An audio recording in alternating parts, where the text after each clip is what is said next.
Juel, vous êtes très impliqué dans une association active sur le territoire normand. Qui êtes-vous et comment est née cette association Écologie Normande? Bien, je m'appelle Pierre Juel, je suis un ancien ingénieur méthode du BTP et ex-commissaire enquêteur auprès du tribunal administratif de Caen. L'association Écologie Normande est née en 2016, il y a 4 ans, juste après la création du nouveau conseil régional. L'association a été cofondée par moi, Dominique Damblay et Yvonique Fauchon, qui sont toujours parmi nous. Elle œuvre dans tous les domaines de l'écologie, les énergies renouvelables, l'économie transversale et le vivre ensemble.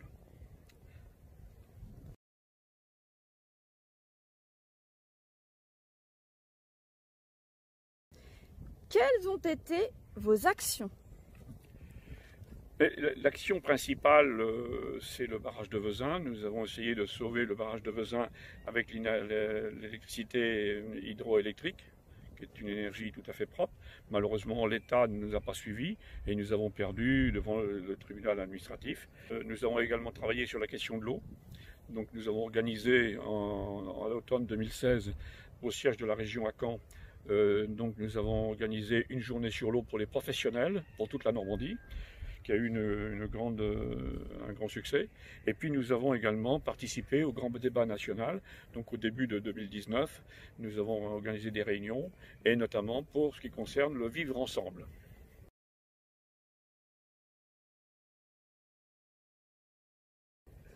Quels sont vos projets futurs? Mais le principal projet que nous souhaitons mettre en œuvre, c'est dans le domaine des énergies nouvelles renouvelables. C'est-à-dire qu'en fait, nous sommes, depuis 3 ans bientôt, nous nous sommes penchés sur le problème de l'hydrogène. Mais de l'hydrogène, déjà, nous avions pensé au moment de Vezins, parce que nous voulions créer de l'hydrogène à partir de l'électrolyse de l'eau. Donc malheureusement, aujourd'hui c'est terminé, mais il y a des tas d'autres solutions pour produire de l'hydrogène propre, vert. Nous allons lancer notre projet Hydrogène Source. Ça consiste en quoi? Le stade numéro 1 de notre projet, c'est de créer en Normandie un premier campus universitaire spécialisé dans la production de l'énergie du futur, c'est-à-dire l'hydrogène vert, sous toutes ses formes. Une formation spécifique et unique des BTS et des masters spécialisés. Notre jeunesse aura grandement besoin de cela pour évoluer compte tenu de la crise qui s'annonce. Pour cela, nous envisageons de créer un campus universitaire donc pour des ingénieurs et des BTS spécialisés en hydrogène. Je précise en passant que cette école spécifique, n'existe pas actuellement nulle part.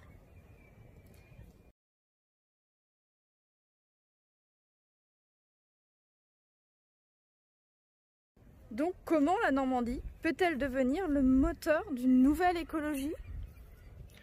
Écoutez, je pense que d'abord il faut que les gens maintenant nous connaissent. Bon, puisque notre blog, nous avons quand même 33 000 pages qui ont été lues en 4 ans, donc, et 26 000 lecteurs.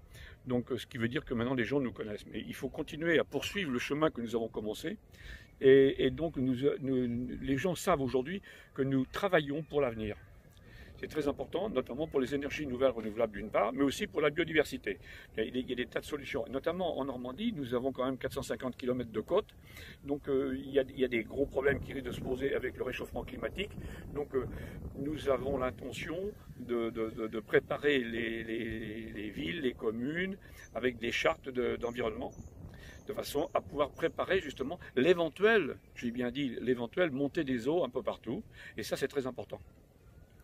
Prévoir finalement l'avenir, c'est le but aussi de l'association.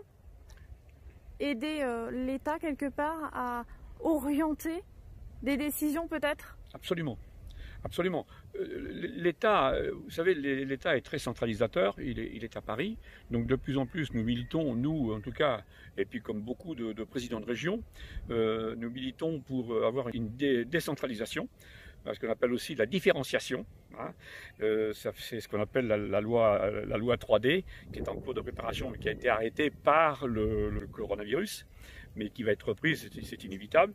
À partir de cette notion, nous allons travailler de façon décentralisée, de façon à arriver à faire comprendre aux citoyens normands leur intérêt d'aller dans ce sens, le sens des économies d'énergie notamment.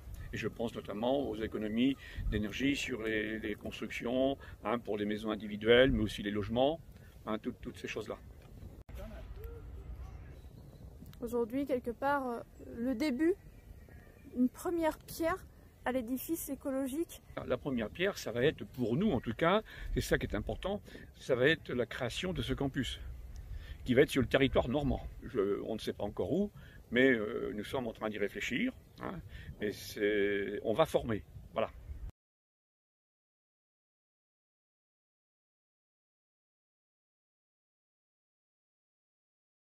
Notion de service, c'est-à-dire qu'en fait, l'association est au service des citoyens pour les accompagner à partir du moment où ils ont des difficultés, soit pour comprendre, soit pour arriver à parfaire leur projet, etc.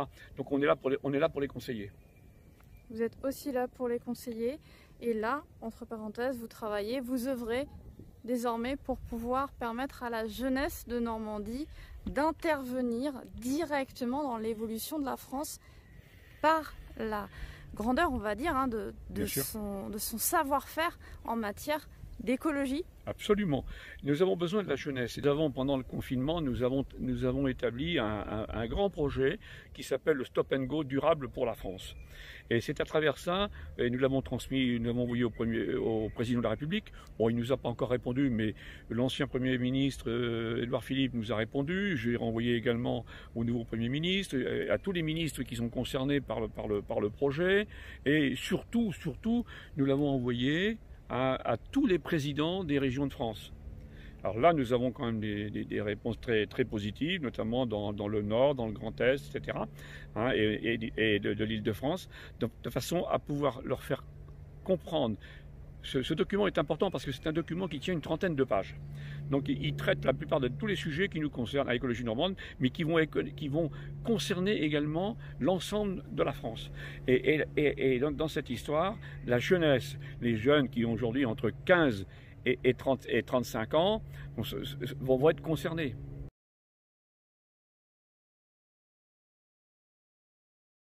Nous avons un projet à Écologie Normande depuis maintenant plus de 2 ans, qui s'appelle les M2E, c'est les maisons éducatives écologiques. Nous considérons que pour faire avancer la cause écologique telle qu'elle doit être maintenant, et tout le monde en a conscience, c'est d'éduquer les enfants. Donc les enfants, il ne faut pas les éduquer une fois qu'ils ont leur bac plus 2, bac plus 3, ça ne sert à rien. Bon, ils s'adaptent. Mais les enfants, à partir du primaire et jusqu'au minimum au collège, il faut qu'on leur éduque. Qu'est-ce que c'est une science et vie de la Terre, hein? Nous considérons que la science et vie de la Terre, qui est telle qu'elle est dispensée aujourd'hui, est insuffisante. Donc par conséquent, il faut aller plus loin et il faut aller avec des maisons écologiques dans chaque département. Peut-être même dans chaque canton, j'en sais rien, on verra le problème. Mais c'est très important. Et je précise, et j'en terminerai par là, ce projet de maison écologique et éducative me rappelle, j'étais très jeune à l'époque, quand André Malraux a eu l'idée de créer les maisons de la culture.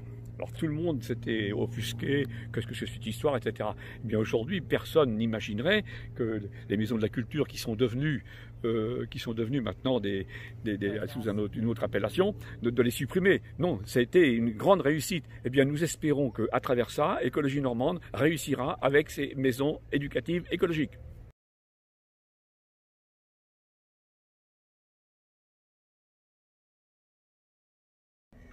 À Écologie Normande, nous voulons faire de la Normandie une terre d'exception en termes d'énergie. Nous l'avions déjà tenté avec le barrage de Vezins, mais les instances de l'État ont décidé autrement, allant à l'encontre de la position du président de région, hein, et de toute logique sécuritaire et énergétique. Pour cela, dès novembre 2019, nous avions fait une demande auprès des services fiscaux et pendant le confinement, nous avons reçu l'acceptation. Désormais, Écologie Normande devient une association d'intérêt général et a obtenu la capacité à lever des fonds qui vont permettre aux donateurs de bénéficier de déductions fiscales intéressantes jusqu'à 66%. À la rentrée de septembre, mes chers amis normands, c'est un appel que je vous lance, nous allons lancer notre campagne d'appel de dons. Nous comptons sur votre générosité pour appuyer en Normandie cette relance verte dont notre jeunesse aura fortement besoin. Outre que notre région est reconnue pour ses herbages verdoyants et son littoral diversifié, nous comptons lui adosser durablement le titre de numéro 1 en matière énergétique du futur. Ce qui vous autorisera à dire autour de vous « J'ai participé au développement de ma Normandie et j'en suis fier ». Merci encore à vous, mes chers amis, je compte sur vous. Et que vive la Normandie!